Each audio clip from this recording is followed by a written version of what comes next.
चलिए, good evening, नमस्कार, सभी को जय हिंद, सभी को जय हिंद, सभी को गुड इवनिंग।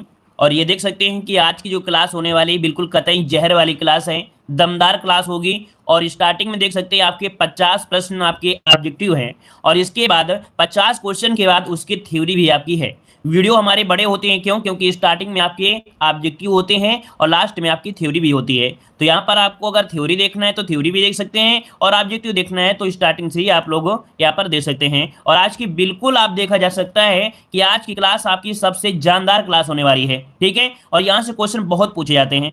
चलिए, सभी लोग कमेंट करेंगे साथ में, ठीक है। चलिए, पहला क्वेश्चन आपके सामने यहाँ पर दिया गया है। निम्न में से किसने अख्तर पिया उपनाम से ठुमरी की बंदिशें तैयार की? यहाँ पर आपका पहला ही क्वेश्चन देना है। पहले क्वेश्चन का आंसर क्या हो जाएगा?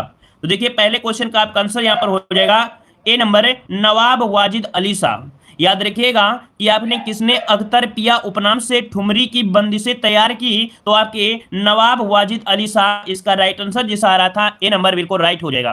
पहला आंसर आपको दिख गया है, लेकिन अब आपको सभी आंसर नहीं दिखेंगे, तो घबराने की जरूरत नहीं है ना। साथ ही दोस्तों, वीडियो एग्जाम की बेहतर तैयारी करने के लिए आप लोग हमारे ऐप से जुड़ सकते हैं। ऐप का नाम है देव जीके ट्रिक, प्ले स्टोर में है, डाउनलोड करके यहाँ पर देख सकते हैं उत्तर प्रदेश की ऐसी पीडीएफ आपकी है जो एक बार आप पढ़ लेंगे तो पूरे के पूरे क्वेश्चन जो आपके हैं वो ऑब्जेक्टिव इसमें से लगा सकते हैं। हर एक चीज़ यहाँ पर आपको दिया गया है।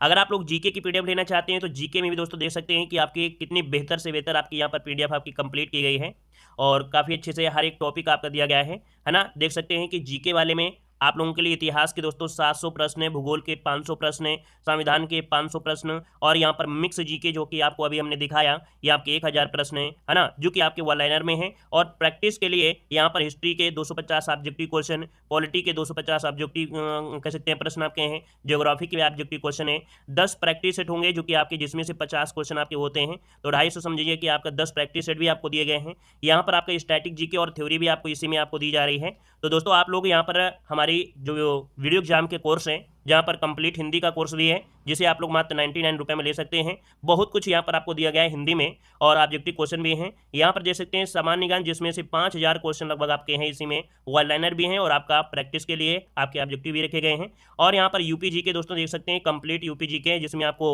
यहाँ पर थ्योरी भी होगी, और आपके यहाँ पर कह सकते हैं ऑब्जेक्टिव क्वेश्चन भी यहाँ पर हैं। और इतना अगर आप पढ़ लेते हैं तो दोस्तों काफ़ी अच्छा आपका स्कोर यहाँ पर हो सकता है। बहुत ही कम आपकी रेट रखी गई दोस्तों, और पीडीएफ में कंटेंट बहुत ज़्यादा है, तो आप लोग हमारे ऐप से जुड़ सकते हैं, डाउनलोड कर सकते हैं, ठीक है, और बेहतर तैयारी कर सकते हैं। पहला आंसर आपको दिख गया है, लेकिन अब आपको सभी आंसर नहीं दिखेंगे, तो घबराने की जरूरत नहीं है ना। आइए अगले क्वेश्चन दिया गया है कि लखनऊ ख्याल गायकी का पितामह किसे माना जाता है? चलिए जवाब दीजिएगा कि लखनऊ ख्याल गायकी का पितामह किसे माना जाता है। यहां पर आपका राइट आंसर क्या हो जाएगा? चलिए, काफी लोग यहाँ पर जवाब दे रहे हैं। यहाँ पर आंसर बनेगा कौन सा? यहाँ पर ए नंबर बनेगा। याद रखिए, जिसका जवाब आ रहा है ए नंबर है, युशीद अली खां है। याद रखिए, यसीद ये बोल लेते हैं या खुशीद, क्या बोलेंगे? यहाँ पर खुशीद अली खां इसका राइट आंसर बनेगा।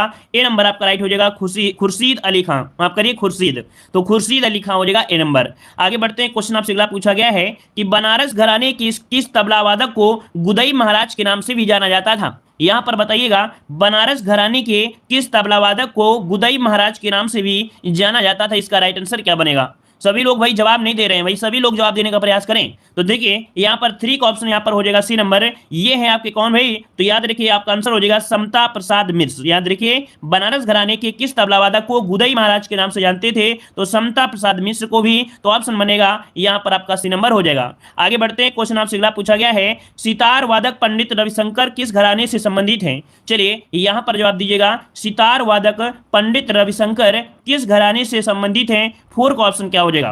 4 का ऑप्शन हो जाएगा, यहां पर देखिए कुछ लोगों ने जवाब दिया भी है, और काफी लोग के जवाब आ रहे हैं। ऑप्शन बनेगा आपका ए नंबर है, बनारस घराना हो जाएगा। क्या? बनारस घराना ऑप्शन आपका ए नंबर आपका राइट हो जाएगा। पंडित रविशंकर जो आपके हैं वो आपके बनारस घराने से है। आगे बढ़ते हैं। क्वेश्चन आपसे अगला पूछा है कि किस घराने को कव्वाल बच्चा घराना कहा जाता है?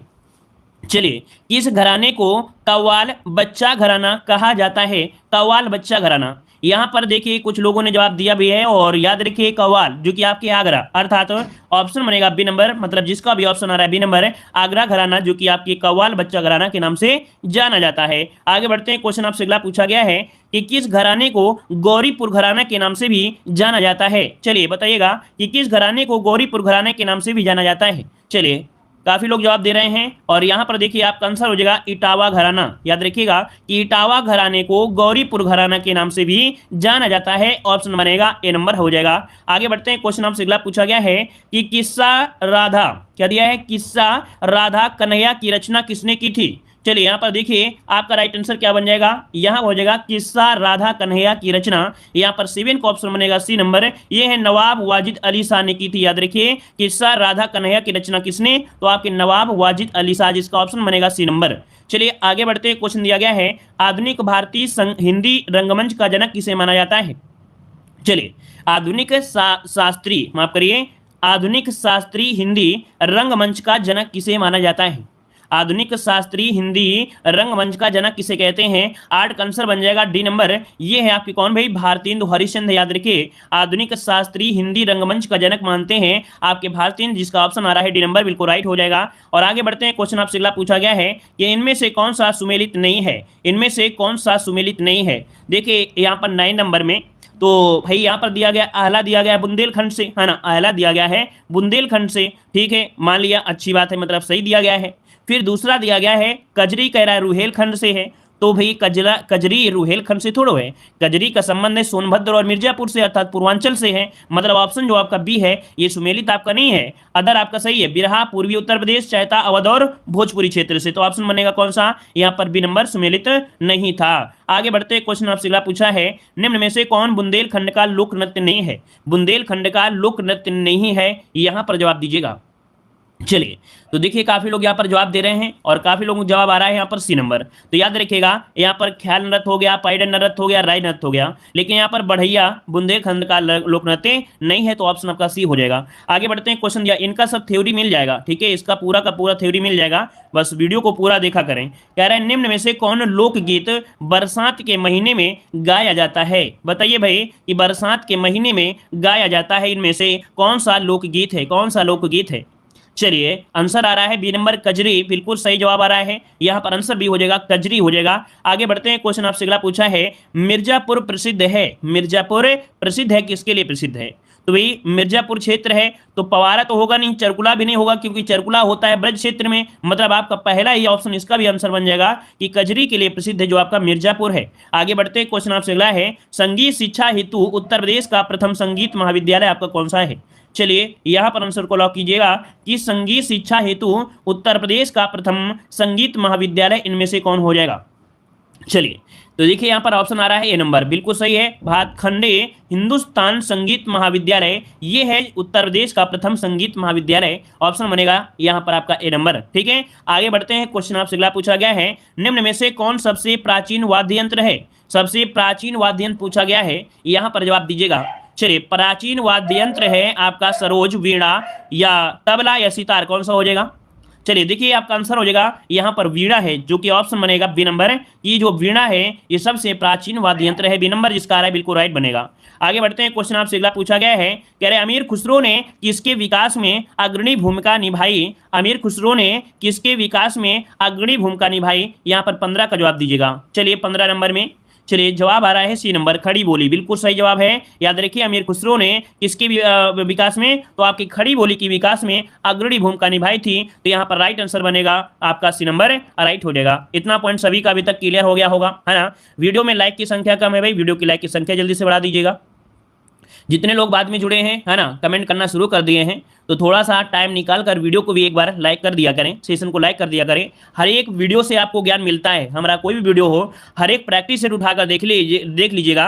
कम से कम एक वीडियो से 2 से 3 क्वेश्चन आपको जरूर मिलते हैं। हम ऐसा आपको कंटेंट दे रहे हैं कि कोई प्रैक्टिस सेट उठाइए, चाहे यूपी के हो, चाहे आपका ग्रामीण परिवेश हो, तो कम से कम वीडियो को लाइक शेयर जरूर करते रहिए। तो देखिए यहाँ पर दिया खड़ी बोली, है ना, आंसर हो गया है। अगला क्वेश्चन दिया है उत्तर मध्य सांस्कृतिक केंद्र स्थित है। उत्तर मध्य सांस्कृतिक केंद्र स्थित है, ये कहां पर स्थित है, 16 का आंसर दीजिएगा और सभी का जवाब आना चाहिए इस क्वेश्चन का। उत्तर मध्य, तो यहाँ पर देखिए 16 का आंसर क्या हो जाएगा, यहाँ पर हो जाएगा डी, आपके प्रयागराज, जो कि मध्य दिया है, तो आपको बताया गया था एनसीआर, अर्थात यहाँ पर सॉरी मतलब एनसीआर जो आपका उत्तर मध्य रेलवे है ना, तो मध्य से याद रखा करें, आपके इलाहाबाद अर्थात प्रयागराज हो जाएगा। क्लियर है। आगे बढ़ते हैं, क्वेश्चन आपसे अगला पूछा गया है। चलिए गुड इवनिंग भाई, गुड इवनिंग, गुड इवनिंग सभी को, गुड इवनिंग। अगला क्वेश्चन दिया गया है कर्मा किस क्षेत्र का लोक नृत्य है। कर्मा किस क्षेत्र का लोक नृत्य है, यहां पर आपको जवाब देना है। सही जवाब इनका क्या हो जाएगा।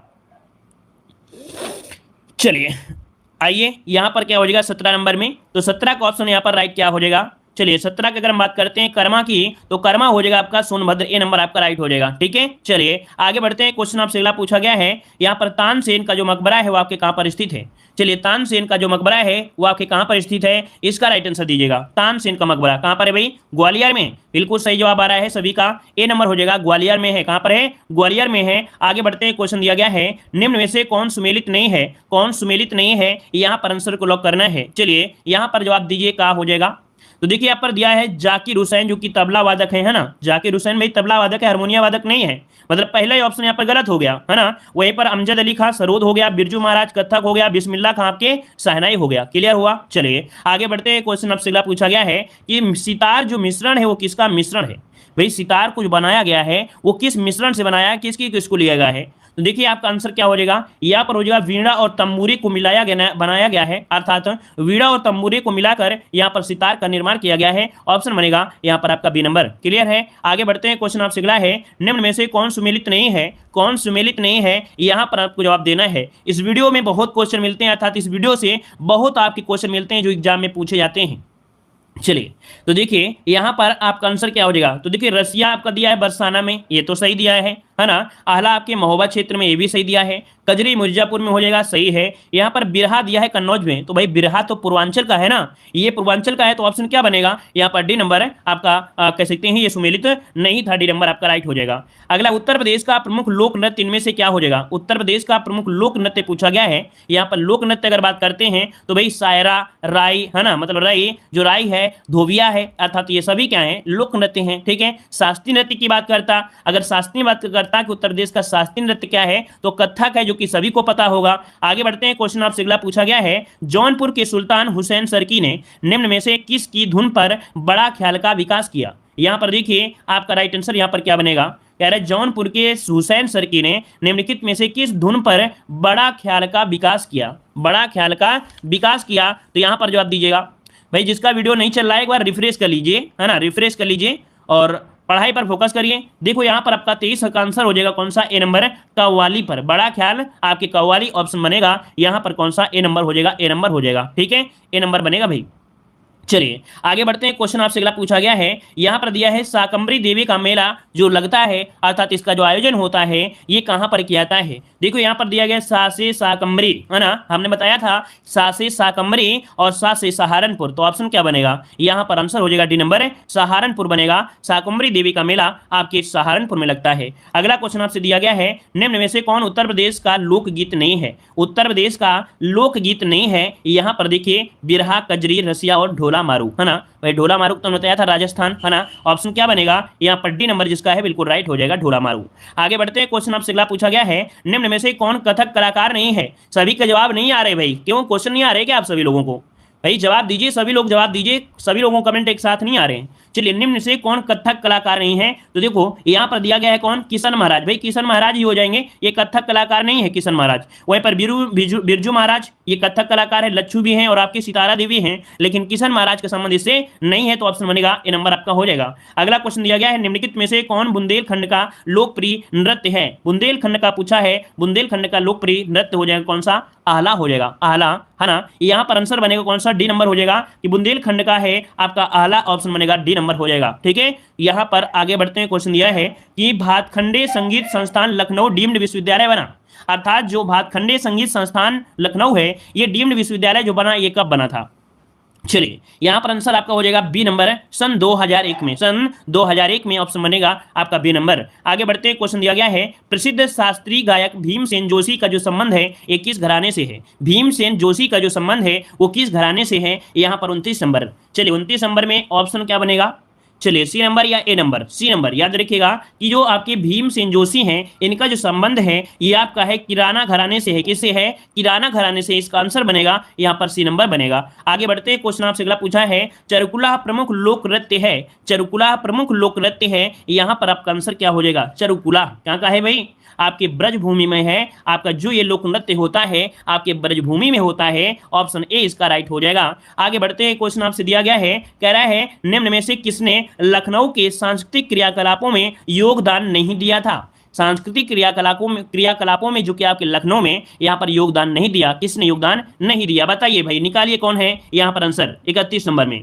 तो देखिए 31 की अगर हम बात करते हैं तो आपके देखो बिंदादीन है इसमें, है ना, इलियास खां भी शामिल है, उस्ताद दूल्हे खां भी शामिल है, लेकिन दूल्हे को मेहंदी नहीं लगाई गई, दूल्हे को मेहंदी नहीं लगाई गई। यहाँ पर आंसर क्या होगा, डी नंबर हो जाएगा, मेहंदी ने कोई योगदान नहीं दिया था। ठीक है, डी नंबर आपका हो जाएगा। अगला क्वेश्चन दिया है, राई लोक नृत्य का संबंध उत्तर प्रदेश के निम्नलिखित में से किस एक क्षेत्र से है। ये बताइए कि राई लोक नृत्य का संबंध उत्तर प्रदेश के निम्नलिखित में से किस एक क्षेत्र से यहाँ पर है। चलिए राई नृत्य दिया गया है, आपको तुरंत जवाब देना है, ये बुंदेलखंड का है। कहाँ का है भाई, ये बुंदेलखंड का है, तो ऑप्शन बनेगा यहाँ पर डी नंबर, बुंदेलखंड बन जाएगा डी नंबर। ठीक है, चलिए बहुत अच्छे। अगला क्वेश्चन यहाँ पर दिया गया है, निम्नलिखित में से उन्हें चिन्हित करें जो कथक नृत्य से संबंधित नहीं है। कथक नृत्य से संबंधित नहीं है, यहाँ पर देख सकते हैं ध्रुव तारा जोशी, शंभू महाराज, सितारा देवी या रच्छू महाराज, कौन है। चलिए कथक नृत्य से संबंधित नहीं है, ये है आपके कौन, तो आपके ध्रुव तारा जो कि ऑप्शन बनेगा यहाँ पर ए नंबर, ध्रुव तारा हो जाएगा। ठीक है, सभी के जवाब हमको लगता है कि जो रिवीजन रहा है वो आप लोगों का रिवीजन सही नहीं रहा है। काफी दिनों यहाँ पर देख सकते हैं आप लोगों की क्लासें अगर नहीं चलती हैं यूपी जीके की, तो आपका सब रिवीजन उड़ जाता है। तभी कहते हैं कि नोट्स भी बना लिया करें, कभी कभी किताब को पढ़ लिया करें। इस समय देख रहे हैं बहुत गलतियां आप लोगों से हो रही हैं आपके यूपी जीके में, ऐसा होना नहीं चाहिए, है ना। ऐसा हुआ एक बार हो गया तो हो गया, अब दोबारा ऐसा होना नहीं चाहिए। चलिए यहाँ पर देखिए आपका आंसर हो जाएगा ए नंबर। अगला क्वेश्चन हुआ, यहाँ पर दिया निम्नलिखित में से कौन सा उत्तर प्रदेश का लोक नृत्य नहीं है। यहाँ पर बताइएगा कि उत्तर प्रदेश का लोक नृत्य नहीं है, यहाँ पर जवाब दीजिएगा। चलिए यहाँ पर देखिए आपका आंसर, चलिए रास है, चरकुला है, कर्मा है और आपका मुरिया है। ये बताइए उत्तर प्रदेश का लोक नृत्य कौन सा नहीं है। आंसर बनेगा यहाँ पर आपका डी नंबर, मुरिया, है ना, ये झारखंड साइड में होता है, तो ऑप्शन क्या हो जाएगा आपका डी नंबर हो जाएगा। आगे बढ़ते हैं, क्वेश्चन दिया गया है, हरिदास जयंती प्रति वर्ष मनाई जाती है, हरिदास जयंती मनाई जाती है, ये बताइए यहाँ पर क्या हो जाएगा। चलिए लड़ाई झगड़ा ना करिए भाई आपस में, है ना, वरना फिर क्या होगा, कोई ना कोई ब्लॉक हो जाएगा फालतू के, तो इसलिए लड़ाई झगड़ा मत करिए। हरिदास जयंती प्रति वर्ष मनाई जाती है, तो हरिदास जयंती की अगर हम बात करते हैं तो आपका आंसर क्या हो सकता है, आपके वृंदावन होगा। क्या होगा साथियों, यहाँ पर आंसर जिसका आ रहा है इसी नंबर है, वृंदावन हो जाएगा। ठीक है, देखते हैं कितना फास्ट आप लोग जवाब देते हो और कितनी स्पीड हम पढ़ा पाते हैं, और हमारे पढ़ाने से ज्यादा स्पीड आप लोगों की होना चाहिए। चलिए कह रहा है, प्रसिद्ध सितार वादक इनायत खां किस घराने से आके थे। देखो दिया है इनायत खां है, ये किस घराने से है, यहाँ पर 36 नंबर में। तो देखिए आपका आंसर हो जाएगा, ये है इटावा घराने से। कहां से, इटावा घराने से, जिसका ऑप्शन है बिल्कुल राइट हो जाएगा सी नंबर। आगे बढ़ते हैं, क्वेश्चन आपसे दिया गया है, निम्नलिखित में से कौन सुमेलित नहीं है, कौन सुमेलित नहीं है। यहाँ पर देखो दिया है चैता रुहेलखंड, आला बुंदेलखंड, बिरहा पूर्वांचल है और कंजरी आपका दिया है अवध दिया गया है, तो आपका आंसर क्या हो जाएगा। तो देखिए भाई यहाँ पर आपका दिया गया है कौन सा ऑप्शन, यहाँ पर कौन सा ऑप्शन होगा भाई, डी नंबर होगा या यहाँ पर ए नंबर होगा 37 नंबर में। तो भाई चैता रहे रुहेलखंड में, कजरी होती है कहां पर, तो भाई अवध की बात करें अयोध्या, और अयोध्या की बात करें तो डी नंबर, यहाँ पर डी नंबर होना चाहिए भाई, है ना, डी नंबर होना चाहिए, क्योंकि इस पॉइंट में ये चैता दिया है रुहेलखंड, यहाँ पर डी होना चाहिए। ठीक है, आगे बढ़ते हैं, क्वेश्चन आपसे अगला पूछा गया है, कह रहा है उत्तर प्रदेश में वर्षा के समय गाया जाने वाला जो लोकगीत है वो आपका कौन सा है। यहाँ पर बताइए आपका आंसर यहाँ पर क्या हो जाएगा, पूरा ध्यान दीजिएगा वीडियो में। तो उत्तर प्रदेश में वर्षा के समय गाने जाने वाला ये जो आपका लोकगीत है वो आपका कौन सा है। यहाँ पर देख सकते हैं कजरी, यहाँ पर आंसर क्या हो जाएगा, सी नंबर आपका राइट हो जाएगा। आगे बढ़ते हैं, क्वेश्चन आपसे अगला पूछा गया है, यहाँ पर देखो दिया है ताज महोत्सव किस महीने में मनाया जाता है। ताज महोत्सव जो कि आपके आगरा में मनाया जाता है, और ये किस महीने में मनाया जाता है। यहाँ पर आपका आंसर फरवरी माह में, वेरी गुड, ऑप्शन बनेगा बी नंबर, फरवरी माह में, ऑप्शन बी हो जाएगा। आगे बढ़ते हैं, क्वेश्चन दिया गया है, निम्न में से कौन सा लोक संगीत दिए गए स्थानों से सुमेलित नहीं है। यहाँ पर लोक संगीत है और कह रहा है सुमेलित नहीं है स्थान से। होली होती है ब्रज क्षेत्र में, होली होती है ब्रज क्षेत्र में, नौटंकी करते हैं हाथरस वाले, है ना, नौटंकी करते हैं हाथरस वाले, और होली हो गया ब्रज में, है ना, कजरी हो गया बनारस दिया गया है, ठीक है, बनारस पूर्वांचल में है। लेकिन यहाँ पर बिरहा दिया है, तो भाई बिरहा होता है पूर्वांचल में, कहां पर है, पूर्वांचल में होता है, मतलब ये कानपुर में नहीं होगा, तो ऑप्शन बनेगा आपका सी नंबर, ये आपका सुमेलित नहीं था। क्लियर हुआ, क्लियर हुआ ना। कजरी बनारस, देखो मैंने बनारस, सोनभद्र ये पूर्वांचल को बोला जाता है ना, लेकिन भाई ये जो आपका बिरहा है ये पूर्वांचल में है, तो ऑप्शन सरासर कौन सा गलत है, सरासर जो गलत है वो आपका सी नंबर गलत है। तो थोड़ा बहुत ऑप्शन को भी देखा जाता है कि आपका आंसर क्या हो सकता है, ठीक है ना। साफ साफ नजर आ रहा है कि बनारस वगैरह ये सब सोनभद्र वगैरह उसी साइड में है, लेकिन ये वाला जो आपका पड़ता है क्या नहीं होगा, तो थोड़ा ऑप्शन के अनुसार भी यहाँ पर देखना है, ठीक है। आगे बढ़ते हैं, क्वेश्चन आपसे अगला पूछा गया है, यहाँ पर देखो दिया गया है क्वेश्चन, कह रहा आपसे कि चित्रकला के मुगल शैली का आरंभ किया गया था। तो यहां पर अगला बताइएगा आंसर क्या हो जाएगा। तो देखिए यहाँ पर दिया गया चित्रकला के मुगल शैली का आरंभ माना जाता है, आपके कहां से माना जाता है? यहाँ पर देखिए आपका आंसर हो जाएगा यहाँ पर डी नंबर, आपके हुमायूं के समय से माना जाता है, मुगल काल में हुमायूं के समय से ऑप्शन बनेगा, यहाँ पर आपका डी नंबर हो जाएगा। ठीक है, सभी वीडियो प्लेलिस्ट में है, सभी वीडियो प्लेलिस्ट में है, टॉपिक वाइज हमने बनाया है और प्लेलिस्ट में सभी वीडियो आपको मिल जाएंगे। ठीक है, अगला क्वेश्चन दिया गया है, ठुमरी गायिका गिरिजा देवी का जो संबंध है वो आपके कहां से है? ठुमरी गायिका का जो संबंध है वो कहां से है? ये गिरिजा देवी हैं, इनका संबंध कहां से है 42 नंबर में? तो इनका संबंध है बनारस घराने से। ऑप्शन क्या बनेगा? सी नंबर, बनारस घराने से बनेगा। आगे बढ़ते हैं, क्वेश्चन आपसे अगला पूछा गया है कि सुविख्यात चित्र सत्यम शिवम सुंदरम की जो रचना की वो किसने की थी? सत्यम शिवम सुंदरम की जो रचना किया है वो किसने किया है? जवाब दीजिएगा। चलिए, सत्यम शिवम सुंदरम की जो रचना किया है वो किसने दिया है? याद रखिए ये है शिवनंदन नौटियाल, शिवनंदन नौटियाल। नौटियाल याद रखिएगा तो आपको याद रह सकता है, तो आपके नौटियाल हो जाएंगे, डी नंबर आपका राइट हो जाएगा। आगे बढ़ते हैं, क्वेश्चन आपसे दिया गया है, निम्नलिखित में से कौन सा बुंदेलखंड में फसल कटाई के समय गाया जाता है? तो फसल कटाई के समय आपका कौन सा गीत है? यहाँ पर जवाब दीजिए साथियों, यहाँ पर आपका आंसर क्या हो जाएगा? इसका राइट आंसर क्या हो सकता है?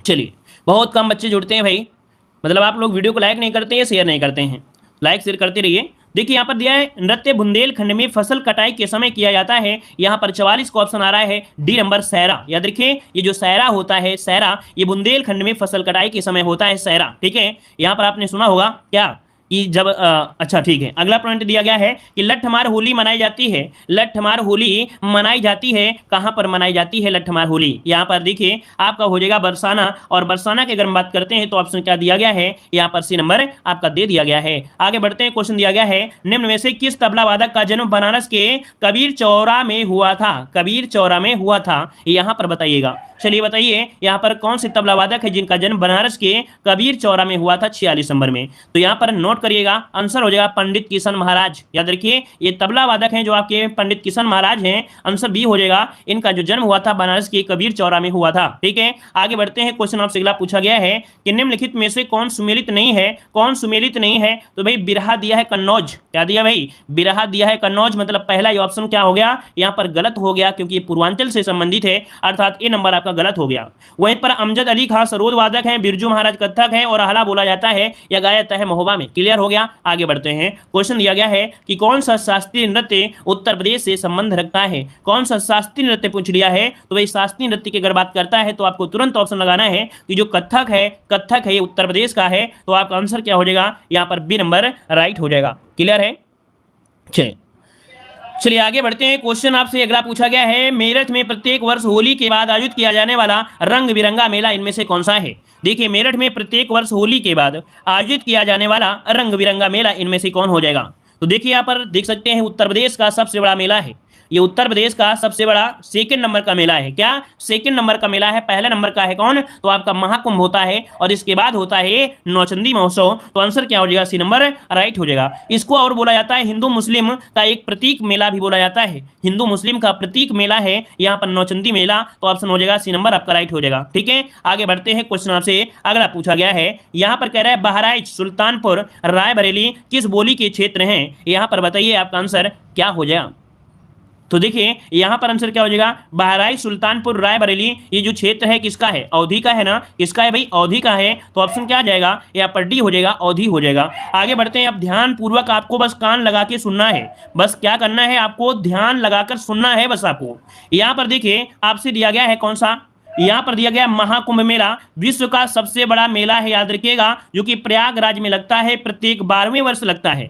अगला दिया है कुंभ मेला प्रयागराज के महाकुंभ के 6ठे वर्ष लगता है। माघ मेला प्रयागराज में प्रत्येक वर्ष लगता है। क्वेश्चन पूछा जाता है कि माघ मेला कहाँ लगता है, तो आपको आंसर देना है कि सर प्रयागराज में लगता है। अगला प्रश्न आपसे दिया गया है कि श्रृंगीरामपुर मेला, श्रृंगीपुरी मेला या श्रृंगीरामपुर मेला, मकनपुर मेला ये फर्रुखाबाद में लगते हैं। कहाँ पर? फर्रुखाबाद में लगते हैं। नौचंदी मेला जो कि आपने पढ़ा कि आपके मेरठ में लगता है, ये होली के बाद रंग बिरंगा मेला है और ये उत्तर प्रदेश का सेकंड नंबर का सबसे बड़ा मेला होता है। अगला दिया है सरधना मेला, ये सरधना में लगता है, सरधना कहां पर है तो आपकी मेरठ में है। तो याद रखिए कभी कभी सरधना आ जाता है और आप लोग सोचते हैं कहां पर, तो आपकी मेरठ में है। अगला आपसे दिया गया है ददरी मेला कहां पर लगता है, तो ददरी मेला लगता है आपके बलिया में। कहां पर भाई, बलिया में लगता है। अगला दिया गया है कि गढ़ गंगा मेला और गढ़ मुक्तेश्वर मेला, ये देख सकते हैं आपके हापुड़ में भी लगता है और आपके हमीरपुर में भी लगता है, लेकिन आपसे हमेशा मिलेगा, आपसे मिलेगा क्या, गढ़ मुक्तेश्वर मेला आपके हापुड़ में लगता है। अगला दिया है काकोरी मेला, जो कि रुहेलखंड का मिनी कुंभ कहा जाता है। अगर एग्जाम में क्वेश्चन पूछे कि रुहेलखंड का मिनी कुंभ मेला किसे कहते हैं, तो रुहेलखंड का मिनी कुंभ कहते हैं काकोरी मेले को, जो कि लगता कहां पर है, आपके बदायूं में। कहां लगता है, आपके बदायूं में। अगर आपसे बात करें कि सीकरी मेला कहां लगता है, तो मोदी नगर, जो कि आपके गाजियाबाद में है।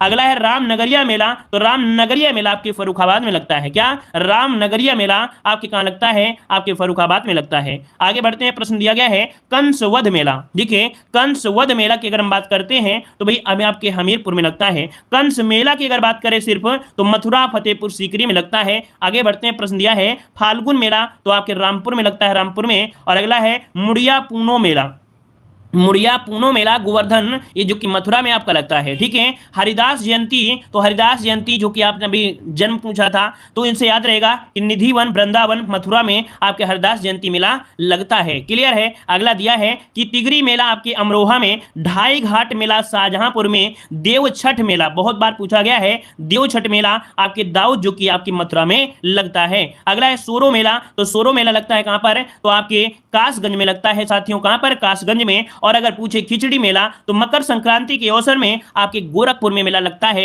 आपका खिचड़ी मेला। अगर बात करें उत्तरायणी मेला, जो कि मकर संक्रांति में ही आपके बरेली में लगता है। ठीक है। अगला दिया है नक कटैया मेला, नक कटैया मेला दशहरा के अवसर में चेतगंज, जो कि वाराणसी में लगता है। नक कटैया मेला आपके वाराणसी में। अगला है रथ मेला आपके वाराणसी में। श्रावणी मेला, देखिए श्रावणी मेला ये फर्रुखाबाद के संकिसा में लगता है, संकिसा में। अगला है यहां पर गढ़गौर मेला, कैलाश मेला आपके आगरा में। देखिए कैलाश मेला, गढ़गौर मेला आपके आगरा में लगते हैं। और अगला दिया है बल सुंदरी देवी मेला, बल सुंदरी देवी मेला अनूप शहर, अनूप शहर कहां पर है, आपके बुलंदशहर में है। गोविंद साहब मेला, जो कि बहुत बार एग्जाम में पूछा गया है कि गोविंद साहब मेला कहां लगता है, तो आपके अंबेडकर नगर में लगता है, अंबेडकर नगर में। अगला है देवी पाटन मेला, तो आपके बलरामपुर में लगता है, आपके बलरामपुर में। और आगे बढ़ते हैं, यहां पर कुछ पॉइंट आपको सुनना है। देखो हमने बताया है, बस सुनना है आपको कि कला एवं संस्कृति, प्रदेश में संस्कृति विभाग की स्थापना 1957 में की गई थी। कब की गई थी, आपकी 1957 में की गई थी। अगला प्रश्न आपसे दिया है कि पंडित विष्णु नारायण भातखंडे के प्रयासों से 15 जुलाई 1926 में marriage college of Hindustani museum की स्थापना लखनऊ में की गई और 1960 में इसका नाम भातखंडे हिंदुस्तान संगीत महाविद्यालय रखा गया। लेकिन सन 2000 में, वैसे 2001 होता है, इसमें डीम्ड विश्वविद्यालय बनाया गया और इसका नाम बदलकर भातखंडे संगीत संस्थान लखनऊ कर दिया गया। तो ये आपका संगीत से संबंधित आपका विद्यालय था। और अगला आपसे दिया गया है कि राज्य ललित कला अकादमी लखनऊ की स्थापना 8 फरवरी 1962 को की गई थी। याद रखिएगा कि आपके राज्य ललित कला अकादमी पूछा जाता है, लखनऊ में है, इसकी स्थापना हुई थी 8 फरवरी 1962 में यहां पर की गई थी। ठीक है, वहां पर 2001 है, याद रखिए। अगला पॉइंट दिया गया है कि भारतीय नाट्य अकादमी लखनऊ की स्थापना 1975 में की गई थी। ये जो आपकी भारतीय नाट्य अकादमी है, इसका उद्देश्य क्या है, तो हिंदी भाषाई प्रांतों में नाट्य कला का प्रशिक्षण देना, नाट्य कला का प्रशिक्षण देना। और अगला दिया गया है कि 1963 में उत्तर प्रदेश संगीत नाटक अकादमी की स्थापना हुई। याद रखिए, उत्तर प्रदेश संगीत नाटक अकादमी की स्थापना कब हुई, तो आपके 1963 में हुई थी। इसका उद्देश्य है जाकि नाटक, नृत्य, संगीत, लोक संगीत, लोक नाटक की परंपराओं का प्रचार करना, संवर्धन करना और परिरक्षण करना। किसका, तो आपके संगीत नाटक अकादमी की है। आगे बढ़ते हैं, प्रश्न आपसे अगला दिया गया है, अमीर खुसरो से क्वेश्चन बहुत बनते हैं। तो देखिएगा कि अमीर खुसरो ने ईरानी फारसी संगीत रागों में भारत में प्रचलित रागों का मिश्रण करके एक अनेक मधुर रागों का आविष्कार किया। अर्थात जो आपके अमीर खुसरो थे, उन्होंने ईरानी और फारसी संगीतों के रागों को मिक्स कर दिया, ठीक है ना, और एक मिश्रण करके एक नए संगीत का निर्माण किया। अगला दिया गया है कि खुसरो ने ध्रुपद गायन शैली में ईरानी संगीत का मिश्रण करके एक नई गायन शैली का आविष्कार किया, जो कि आगे चलकर ख्याल गायन शैली के नाम से प्रसिद्ध हुई, है ना। उन्होंने ध्रुपद शैली से लिया था, जो कि ईरानी से था, लेकिन बाद में क्या हुआ, मिश्रण किया और ख्याल गायन शैली के नाम से प्रसिद्ध हुआ। इस नवीन गायन शैली भारतीय संगीत के दो प्रमुख भागों में विभाजित हो गई। तो देखिए, हिंदुस्तानी और कर्नाटक शैली, ये जो आपकी शैली थी दो भागों में टूट गई, हिंदुस्तानी और आपके कर्नाटक संगीत में बदल गई। अब यहाँ पर आप देख सकते हैं कि अमीर खुसरो ने ईरानी तर्ज पर तराना, कव्वाली, नक्शे गुल आदि शैली की स्थापना की। अर्थात तराना, कव्वाली और नक्शे गुल की जो शैली, इसकी स्थापना किसने किया था? तो आपके अमीर खुसरो ने किया था। अगला है सितार व तबले का आविष्कार किसने किया? तो अमीर खुसरो के ही माना जाता है। खुसरो का सितार वीणा का ही एक क्या है? उन्नत रूप है। अर्थात जो आपका खुसरो का जो सितार है ये वीणा का ही क्या है? एक उन्नत रूप है। ठीक है, आगे बढ़ते हैं, प्रश्न आपसे अगला पूछा गया है। चलिए, क्वेश्चन कभी कभी बनता है अष्टछाप कवियों से। देखिए, अष्टछाप महाप्रभु श्री वल्लभाचार्य जी एवं उनके पुत्र श्री विठल जी द्वारा स्थापित 8 भक्तकालीन कवियों का एक समूह था, जिन्होंने अपने विभिन्न पद एवं कीर्तन के माध्यम से भगवान श्री कृष्ण की विभिन्न लीलाओं का गुणगान किया था। अर्थात जो अष्टछाप कवि हैं वो आपके श्री वल्लभाचार्य और उनके पुत्र विठलनाथ जी के द्वारा ही स्थापित किया गया था। यहाँ पर देख सकते हैं अष्टछाप की जो आपके कवि हैं कुंभन दास, सूरदास, कृष्णदास, परमानंद दास, गोविंद स्वामी और छीत स्वामी, नंददास, चतुर्भुज दास। तो इनको नोट कर लीजिए क्योंकि ये क्वेश्चन आपकी हिंदी में भी पूछे जाते हैं। ठीक है, अगला प्रश्न आपसे दिया है अष्टछाप के कवि पदों की रचना करते और प्रहर के अनुराग मतलब रागों में उन्हें गाते थे। देखिए, अष्टछाप के कवि पदों की रचना करते थे और प्रहर के अनुसार रागों में उसे गाते थे। जैसे क्वेश्चन पूछा जाता है प्रातः काल में कौन सा गाना होता है? तो आपका भैरवी और यहाँ पर भैरव कहा जाता है ना, ललित भी कहा जाता है। और मध्यकाल में सारंग होता है, मध्यकाल में सारंग। संध्या काल में यमन, धनाश्री, केदार, मालकौस आदि रागनियों का गायन किया जाता है। तो ये क्या है? एक गायन शैलियां हैं। और अगला आपसे यहाँ पर दिया गया है, पॉइंट दिया है वाजिद अली शाह। देखिएगा, वाजिद अली शाह रास नृत्य का आयोजन करते थे, उनमें स्वयं श्री कृष्ण की भूमिका निभाते थे। तो भाई अभी आपने पढ़ा कि आपका जो रास नृत्य है ना, तो ये वाजिद अली शाह जो हैं इनका आयोजन कराते थे और उसमें स्वयं श्री कृष्ण की भूमिका निभाते थे, जो आपके वाजिद अली शाह थे, याद रखिएगा। अगला है कि यह घराना कथक नृत्य के लिए काफी प्रसिद्ध हुआ। जो लखनऊ घराना है ये कथक नृत्य के लिए काफी प्रसिद्ध हुआ था। और लखनऊ घराने में देख सकते हैं इस घराने के कथक के महान कलाकारों में से बिंदादीन, शंभू महाराज, लच्छू महाराज, बिरजू महाराज, जिसे पद्म विभूषण दिया गया है, कालका महाराज, अच्छन महाराज, ये आपके थे। यहाँ पर लखनऊ घराना ख्याल व ध्रुपद गायन के लिए प्रसिद्ध है। लखनऊ घराना ख्याल और ध्रुपद गायन के लिए यहाँ पर आपका प्रसिद्ध है। अगला दिया है खुर्शीद अली खां। देखिए, खुर्शीद अली खां को लखनऊ ख्याल गायकी का पितामह माना जाता है। याद रखिएगा कि खुर्शीद अली खां को लखनऊ ख्याल गायकी का पितामह माना जाता है, जो कि अभी हमने आपको पढ़ाया भी था। अगला पॉइंट आपसे यहाँ पर दिया गया है शाहजहांपुर घराना। देखें, शाहजहांपुर घराना है जो कि देख सकते हैं यह घराना सरोद वादन के लिए प्रसिद्ध है। किसके लिए? तो सरोद वादन के लिए प्रसिद्ध है। कौन? जो शाहजहांपुर घराना है। याद रखिए, इस घराने के प्रमुख सरोद वादक हैं उस्ताद काजिम अली, इलियास खां और सखावत खां। ये यहाँ से प्रसिद्ध आपके क्या हैं? सरोद वादन है। अगला है इटावा घराना। तो याद रखिए इस घराने के गौरीपुर घराना के नाम से भी जाना जाता है। याद रखिएगा कि आपके गौरीपुर घराना आपकी इटावा घराने का ही दूसरा नाम है। याद रखिएगा, यह घराना सितार वादन के लिए जाना जाता है। अर्थात यहाँ पर सितार वादन के लिए इटावा घराना को भी जाना जाता है। और अगला आपसे दिया गया है इस घराने के प्रमुख वादन कौन है? तो आपके सुरजन सिंह, इनायत खां, विलायत खां, ध्रुव तारा जोशी। देखिए, ध्रुव तारा जोशी का संबंध है। क्वेश्चन पूछ लेता है कि ध्रुव तारा जोशी का संबंध किस घराने से है? तो आपको बताना है कि आपके इटावा घराने से है। कहां से? इटावा घराने से है। यहां पर देखिए महत्वपूर्ण पॉइंट, मुरादाबाद के छज्जू खां, नजीर खां, खादिम हुसैन खां ने मुंबई में भिंडी बाजार घराने की स्थापना की। याद रखिए, मुंबई में भिंडी बाजार घराने की स्थापना किसने किया? तो मुरादाबाद की छज्जू खां, नजीर खां और खादिम हुसैन खां ने किया था। याद रखिए, भिंडी बाजार घराने के अली खां से ही लता मंगेशकर ने संगीत की शिक्षा प्राप्त की थी। अगर एग्जाम में क्वेश्चन पूछा जाए कि जो लता मंगेशकर है ना, जिन्हें स्वर कोकिल कहा जाता है, तो भैया लता मंगेशकर ने ये भिंडी घराना से ही जो आपके थे अली खां, उन्हीं से ही शिक्षा प्राप्त किया था। याद रखिएगा। आगे बढ़ते हैं, पॉइंट आपसे अगला पूछा गया है शास्त्रीय नृत्य। देखो, आराम से सुनते रहिए। बस यहां पर शास्त्रीय नृत्य दिया है कि कथक उत्तर प्रदेश का एकमात्र शास्त्रीय नृत्य है। कथक का आरंभ मंदिरों में पुजारियों द्वारा कथा कहते समय महाभाव के प्रदर्शन में माना जाता है। अवध के नवाब वाजिद अली शाह के दरबार में कथक का विशेष विकास हुआ था। अगला है कि इस नृत्य का प्रमुख केंद्र लखनऊ है। याद रखिए इसका प्रमुख केंद्र क्या है, आपका लखनऊ है। अगला है कि कथक में ठुमरी गायन का प्रवेश बिंदादीन द्वारा माना जाता है। याद रखिएगा कि कथक में ठुमरी गायन का प्रवेश बिंदादीन द्वारा माना जाता है। और अगला दिया गया है कि इस नृत्य के प्रमुख कलाकार कौन है। तो याद रखिए ठाकुर प्रसाद लीला सोखे जो कि मेनका के नाम से जानते हैं, शंभू महाराज, बिरजू महाराज, लच्छू महाराज, कालका महाराज, ठीक है, अच्छन महाराज, तारा देवी, सितारा देवी, अलकनंदा, ये सभी हैं जो कि आपकी कथक से आपके संबंधित हैं। अगला यहाँ पर दिया गया है कि प्रदेश की 4 संस्थाएं, बनारस हिंदू विश्वविद्यालय, आगरा विश्वविद्यालय, भातखंडे संगीत संस्थान, ठीक है, ये इसका आपकी कह सकते हैं महत्वपूर्ण इसमें भाग लेती हैं। अब आते हैं प्रमुख लोक नृत्य से संबंधित क्वेश्चन।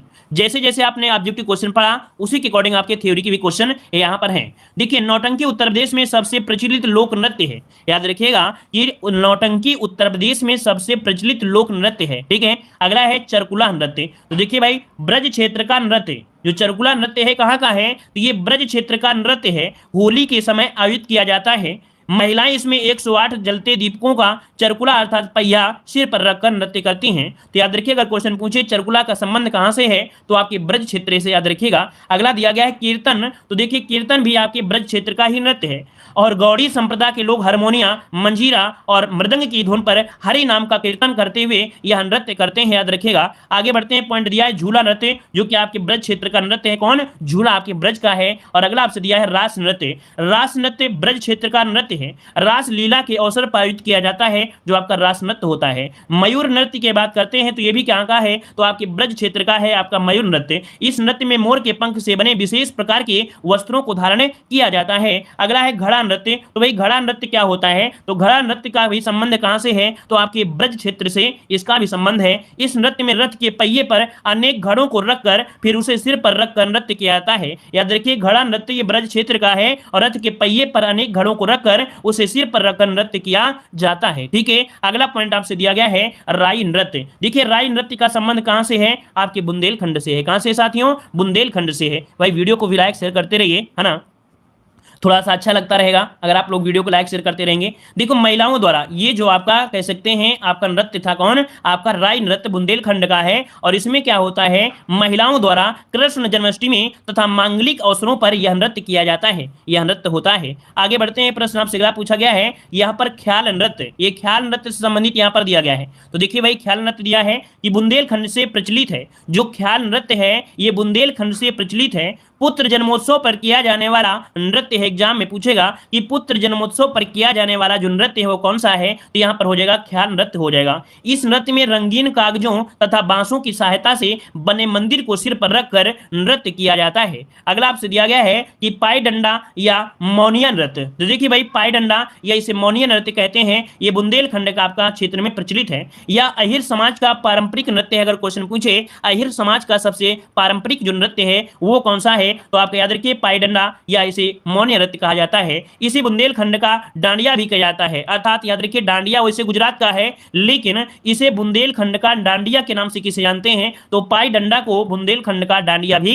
कहा जाता है। अगला दिया गया है कि इस नृत्य में नृतक पारंपरिक परिधान पहनकर माथे पर मोरपंख और पगड़ी बांधकर पैरों में घुंघरू बांधकर एक दूसरे के ऊपर डंडे से प्रहार करते हुए नृत्य करते हैं। आगे बढ़ते हैं, पॉइंट आपसे अगला पूछा गया है यहां पर दिया है घोड़ा नृत्य। देखिए घोड़ा नृत्य भी कहां से है तो आपके बुंदेलखंड क्षेत्र में ही क्या है ये आपका प्रचलित है। मांगलिक अवसरों पर वाद्य यंत्रों की धुन पर घोड़ों से कराया जाने वाला ये नृत्य है। अर्थात यहां पर वाद्य यंत्रों से यहां पर क्या किया जाता है बोला जाता है अर्थात कह सकते हैं धुन निकाली जाती है जिससे जो घोड़े होते हैं वो नृत्य करते हैं। तो आपके घोड़ा नृत्य का संबंध है आपके बुंदेलखंड क्षेत्र से संबंधित है। क्लियर हुआ? आगे बढ़ते हैं, प्रश्न आपसे अगला पूछा गया है नकटोरा नृत्य। देखिए कौन सा नृत्य है नकटोरा नृत्य है। ये पूर्वांचल में प्रचलित है। याद रखिए नकटोरा नृत्य है ये पूर्वांचल में आपका प्रचलित है। विवाह के अवसर पर बारात जाने के बाद उन घरों की महिलाओं द्वारा पुरुषों का रूप धारण कर पूरी रात्रि हास परिहास के साथ किया जाने वाला नृत्य है। तो भाई आप लोग देखे होंगे आप लोगों के भी यहाँ भी होता होगा हमारे यहाँ भी होता है। ये आपके नकटोरा नृत्य है। जब क्या होता है कि बारात चली जाती है तो घर में जो औरतें होती हैं तो जैसे जैसे वहां पर बारातें होती हैं उसी प्रकार घर में ये लोग कपड़े अर्थात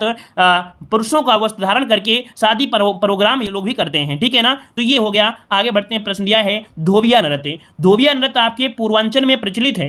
धोबिया समुदाय द्वारा किए जाने वाला नृत्य है कौन सा, यहाँ पर आपका धोबिया नृत्य हो जाएगा। और अगला आपसे बोला गया है कि यह नृत्य विवाह एवं संतान उत्पत्ति के अवसर पर किया जाता है।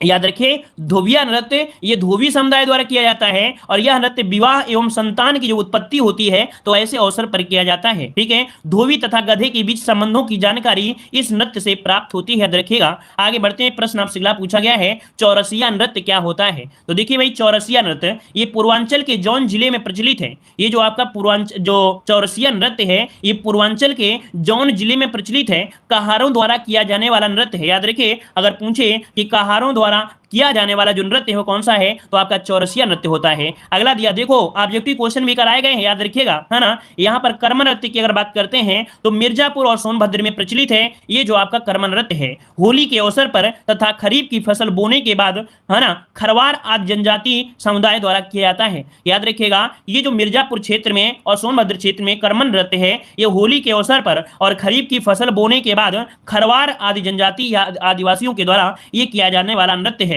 यह नृत्य पुरुषार्थ व पर्यावरण का प्रतीक है। याद रखिए, ये पुरुषार्थ और पर्यावरण का ये प्रतीक होता है। अगला आपसे यहाँ पर दिया गया है सैरा या जिसे सैला बोलते हैं। तो देखिए, ललितपुर, झांसी, हमीरपुर जिले में प्रचलित है ये सैला, जिसे हम लोग सैरा कहते हैं। कृषक समुदाय के युवा लड़के लड़कियों द्वारा हाथ में डंडा लेकर वर्षा ऋतु में किया जाने वाला क्या है, ये नृत्य है। इसमें युवा लड़के होते हैं, लड़कियों द्वारा हाथ में डंडा लेकर वर्षा ऋतु में किया जाने वाला नृत्य है, जिसे सैरा नृत्य कहते हैं। और इस नृत्य के माध्यम से वैदिक देवता इंद्र की पूजा व आशीर्वाद प्राप्त किया जाता है। याद रखिएगा कि वैदिक देवता इंद्र की पूजा होती है और आशीर्वाद उसे प्राप्त किया जाता है। अगला आपसे यहाँ पर दिया गया है नाट्य कला। देखिए, उत्तर प्रदेश में नाट्य कला के विकास के लिए 1963 में उत्तर प्रदेश संगीत नाट्य भारती अर्थात संगीत नाटक अकादमी लखनऊ में इसकी स्थापना की गई। तो डेट याद रखिए 1963 में। 1964 में क्या हुआ था कि लखनऊ में रविंद्रनालय तथा 75 में भारतीय नाटक अकादमी की स्थापना की गई थी। तो तीनों डेट याद रखिएगा। अगला दिया गया है कि भारतीय हरिश्चंद्र को आधुनिक शास्त्रीय हिंदी रंगमंच का जनक माना जाता है। तो देखिए, अगर क्वेश्चन पूछे आधुनिक शास्त्रीय हिंदी रंगमंच का जो जनक है वो किसे कहते हैं, तो भारतेंदु हरिश्चंद्र को कहा जाता है। आगे बढ़ते हैं, प्रश्न आपसे अगला पूछा गया है कि जहांगीर का काल मुगल चित्रकला का स्वर्ण युग माना जाता है। याद रखिएगा कि जहांगीर का जो काल है ये मुगल चित्रकला का स्वर्ण युग माना जाता है। अगला है, जहांगीर ने आगरा में एक चित्रशाला की स्थापना करवाया था।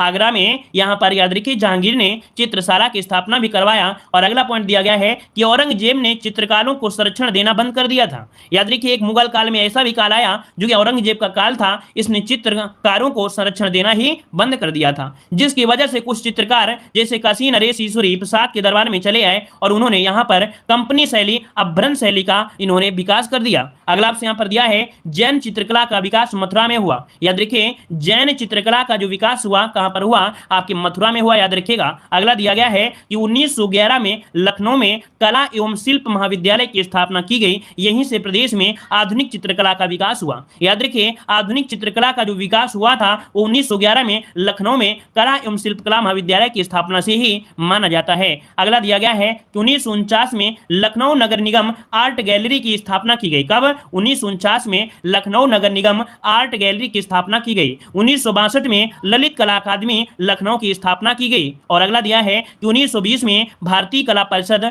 वाराणसी की स्थापना की गई। तो डेट याद रखिए, 1949 में आपके लखनऊ नगर निगम आर्ट गैलरी, 1962 में ललित कला अकादमी और 20 में भारतीय कला परिषद। ठीक है। अगला है 1950 में काशी हिंदू विश्वविद्यालय भारत कला भवन की स्थापना हुई थी, आपके 1950 में हुई थी। आगे बढ़ते हैं, पॉइंट आपसे अगला पूछा गया है गोला गोरखनाथ मेला कहां लगता है। ये बताइए भाई कि गोला गोकर्णनाथ मेला जो कि मकर संक्रांति के अवसर पर ये खीरी में लगता है, खीरी में लगता है। अगला है कलिंजर मेला, तो आपके बांदा में लगता है। झूला मेला मथुरा में और अयोध्या में लगता है। विंध्याचल देवी आपके मिर्जापुर में लगता है, विंध्याचल देवी का मेला। और ध्रुपद मेला आपके वृंदावन में और आपके वाराणसी में लगता है। अगला दिया गया है कि देवा शरीफ का मेला ये कहां पर लगता है, आपके बाराबंकी में लगता है, आपके बाराबंकी में लगता है। और सैयद सलार मेला आपके बहराइच में लगता है। कहां पर? सैयद सलार मेला आपके बहराइच में लगता है। और आगे बढ़ते हैं, प्रश्न आपसे अगला है यहाँ पर प्रमुख वार्षिक उत्सव। चलिए, सुलह कुल उत्सव आपके आगरा में आयोजित होता है। यह उत्सव हिंदू मुस्लिम एकता का प्रतीक है। याद रखिए, सुलह कुल उत्सव आगरा में लगता है और यह उत्सव हिंदू मुस्लिम एकता का क्या है, आपका प्रतीक है। राम बारात उत्सव, प्रत्येक वर्ष उत्सव आगरा में आयोजित किया जाता है, जो आपका राम बारात है। अगला दिया गया है कि ताज महोत्सव प्रत्येक वर्ष फरवरी माह में आगरा में आयोजित होने वाला यह पर्यटन महोत्सव है और इस महोत्सव में मुगल कालीन संस्कृति तथा भारतीय ललित कलाओं का प्रदर्शन किया जाता है। अगला आपसे दिया गया है कि प्रयाग महोत्सव, प्रयाग महोत्सव, इस महोत्सव का आयोजन प्रदेश के सांस्कृतिक विभाग के सहयोग से प्रति वर्ष प्रयागराज में किया जाता है। याद रखिएगा, किसके सहयोग से, तो सांस्कृतिक विभाग के सहयोग से प्रति वर्ष प्रयागराज में किया जाता है। याद रखिएगा, है ना। अगला पॉइंट आपसे यहाँ पर दिया गया है कि त्रिवेणी महोत्सव कहाँ होता है भाई, त्रिवेणी महोत्सव क्या होता है, तो त्रिवेणी महोत्सव प्रति वर्ष फरवरी माह में प्रयागराज में आयोजित किया जाता है, यहाँ पर त्रिवेणी महोत्सव। अगला दिया गया है वाटर स्पोर्ट्स फेस्टिवल, क्या दिया है, वाटर स्पोर्ट्स फेस्टिवल दिया गया है। यह प्रत्येक वर्ष प्रदेश सरकार के सहयोग से, याद रखिए, प्रत्येक वर्ष प्रदेश सरकार के सहयोग से इसका आयोजन प्रयागराज में किया जाता है, वाटर स्पोर्ट्स फेस्टिवल। अगला दिया गया है लखनऊ महोत्सव, यह महोत्सव द्वारा अवध के परंपरागत वैभव, नृत्य, संगीत आदि का प्रदर्शन किया जाता है, जो कि लखनऊ महोत्सव में होता है। यहाँ पर अवध के जो आपके कह सकते हैं परंपरागत आपका वैभव है। अगला दिया गया है वाराणसी उत्सव, वाराणसी उत्सव या पर्यटन उत्सव में भारत के धर्म, संस्कृति, ज्ञान, विज्ञान का प्रदर्शन किया जाता है। अगला है गंगा महोत्सव। अगर बात करें गंगा महोत्सव की, तो प्रदेश सरकार के सहयोग से प्रति वर्ष इस महोत्सव का आयोजन वाराणसी में किया जाता है, जो आपका गंगा महोत्सव होता है। ठीक है, आगे बढ़ते हैं। प्रश्न आपसे अगला पूछा गया है कि लट्ठमार होलिकोत्सव, लट्ठमार होलिकोत्सव आपसे पूछा गया है। अब आप बताइए यहां पर क्या होता है। तो देखिए, यहां पर याद रखिए, लट्ठमार होलिकोत्सव फाल्गुन महीने में मथुरा के बरसाना व नंदगांव में इस उत्सव का आयोजन किया जाता है। इस उत्सव का क्या होता है, आयोजन किया जाता है। अगला है बुंदेलखंड में लोध राजपूतों के लगभग 300 गांव में भी लट्ठमार होली का आयोजन किया जाता है। बुंदेलखंड में भी कुछ लोध राजपूत हैं, उनके द्वारा लगभग 300 गांवों में भी लट्ठमार होली का क्या होता है, आयोजन किया जाता है। ठीक है, और यहां पर थोड़ा और बचा है यमुना महोत्सव। यमुना महोत्सव मथुरा के विश्राम घाट पर प्रत्येक वर्ष चैती छठ को इस महोत्सव का आयोजन किया जाता है, यमुना महोत्सव का। कंपिल महोत्सव की अगर हम बात करते हैं, तो इस पर्यटन उत्सव का आयोजन फर्रुखाबाद के रामेश्वरनाथ, कमेश्वरनाथ और जैन मंदिरों में किया जाता है, जो कंपिल महोत्सव है। कहां पर, आपके फर्रुखाबाद क्षेत्र में। अगला है सरधना महोत्सव। सरधना महोत्सव की अगर हम बात करते हैं, तो याद रखिएगा कि प्रदेश सरकार के सहयोग से प्रत्येक वर्ष इस महोत्सव का आयोजन मेरठ के सरधना में किया जाता है, जो आपका सरधना मेला होता है। अगला दिया है बिठूर गंगा महोत्सव। बिठूर गंगा महोत्सव कानपुर के बिठूर में प्रत्येक वर्ष कार्तिक मास में गंगा नदी के तट पर इस महोत्सव का आयोजन किया जाता है, बिठूर गंगा महोत्सव का आयोजन किया जाता है। और यहां पर देखिए झांसी महोत्सव, ये जो झांसी महोत्सव है, ये प्रदेश के सांस्कृतिक विभाग द्वारा प्रत्येक वर्ष फरवरी माह में झांसी में 5 दिवसीय आयुर्वेद महोत्सव के आयोजन किया जाता है, अर्थात झांसी में किया जाता है और 5 दिवसीय आयुर्वेद महोत्सव के आपके आयोजन में किया जाता है। ठीक है, अगला आपसे दिया गया है कि कबीर उत्सव। कबीर उत्सव कबीर के जीवन प्रदर्शन को प्रसारित करने के लिए संत कबीर नगर के मगहर में प्रत्येक वर्ष इस उत्सव का आयोजन किया जाता है। कबीर उत्सव कहां पर, तो आपके संत कबीर नगर के मगहर में किया जाता है। और अगला पॉइंट दिया गया है कि सोन महोत्सव, सोन महोत्सव सोनभद्र में, कजरी महोत्सव मिर्जापुर में, सैफई महोत्सव आपके इटावा में होता है। तो भाई इस प्रकार से ये। साथ ही दोस्तों, वीडियो एग्जाम की बेहतर तैयारी करने के लिए आप लोग हमारे ऐप से जुड़ सकते हैं। ऐप का नाम है देव जीके ट्रिक, प्ले स्टोर में है, डाउनलोड करके यहाँ पर देख सकते हैं। उत्तर प्रदेश की ऐसी PDF आपकी है जो एक बार आप पढ़ लेंगे तो पूरे के पूरे क्वेश्चन जो आपके हैं वो ऑब्जेक्टिव इसमें से लगा सकते हैं। हर एक चीज़ यहाँ पर आपको दिया गया है।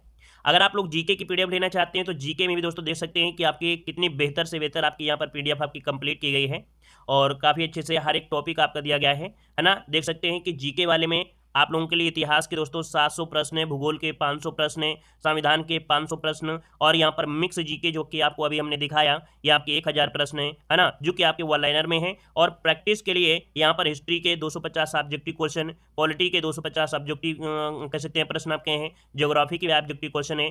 10 प्रैक्टिस सेट होंगे जो कि आपके जिसमें से 50 क्वेश्चन आपके होते हैं, तो 250 समझिए कि आपका 10 प्रैक्टिस सेट भी आपको दिए गए हैं। यहाँ पर आपका स्टैटिक जीके और थ्योरी भी आपको इसी में आपको दी जा रही है। तो दोस्तों आप लोग यहाँ पर हमारी जो वीडियो एग्जाम के कोर्स हैं, जहाँ पर कंप्लीट हिंदी का कोर्स भी है जिसे आप लोग मात्र 99 रुपये में ले सकते हैं। बहुत कुछ यहाँ पर आपको दिया गया है हिंदी में और ऑब्जेक्टिव क्वेश्चन भी हैं। यहाँ पर देख सकते हैं सामान्य ज्ञान जिसमें से 5000 क्वेश्चन लगभग आपके हैं, इसी में वन लाइनर भी हैं और आपका प्रैक्टिस के लिए आपके ऑब्जेक्टिव भी रखे गए हैं। और यहाँ पर यूपी के दोस्तों देख सकते हैं कंप्लीट यूपी के, जिसमें आपको यहाँ पर थ्योरी भी होगी और आपके यहाँ पर कह सकते हैं ऑब्जेक्टिव क्वेश्चन भी यहाँ पर हैं। और इतना अगर आप पढ़ लेते हैं तो दोस्तों काफ़ी अच्छा आपका स्कोर यहाँ पर हो सकता है। बहुत ही कम आपके रेट रखी गई दोस्तों, और PDF में कंटेंट बहुत ज़्यादा है, तो आप लोग हमारे ऐप से जुड़ सकते हैं, डाउनलोड कर सकते हैं, ठीक है, और बेहतर तैयारी कर सकते हैं। सभी को धन्यवाद, सभी को जय हिंद, सभी को वंदे मातरम।